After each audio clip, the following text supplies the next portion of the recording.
Les dieux des Grecs sont représentés sous forme humaine dans les traditions narratives que les Grecs ont créées pour parler de leurs dieux. Et ce corps qui, dans le cas des dieux grecs, est évidemment un surcorps, ce n'est pas au sens strict le corps humain qui est limité, qui est mortel, c'est une dimension supérieure de cette corporéité.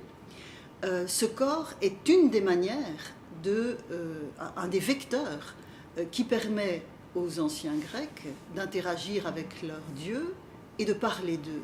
Car nous sommes dans un système religieux qui ne connaît pas de révélation historiquement déterminée qui aurait donné lieu à des textes sacrés, des textes de référence.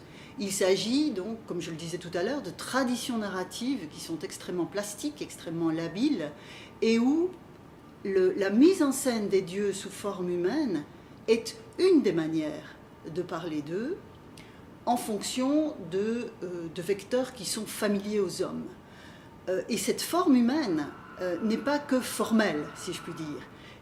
L'anthropomorphisme des dieux est aussi bien une représentation de leur physique comme étant celui des hommes, mais aussi des qualités et des défauts, des passions qui sont celles des hommes. Et c'est une manière d'exprimer un savoir sur les dieux. Mais c'est aussi une manière d'exprimer leur altérité, parce que le comportement passionnel des dieux dans les traditions narratives, ou le corps qui est le leur, dépasse toujours celui des hommes.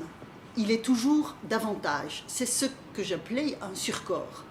Et donc, il y a cette remarquable ambiguïté qui fait tout le sel et l'intérêt de cet anthropomorphisme des dieux et donc de ce rapport entre religion et corps dans l'Antiquité grecque, c'est de voir qu'il ne s'agit finalement qu'une manière de parler des dieux, mais qu'elle confère par là même au corps des hommes une dimension positive, fût-elle limitée dans le cas de la mortalité humaine, que ne lui confèrent pas d'autres systèmes religieux.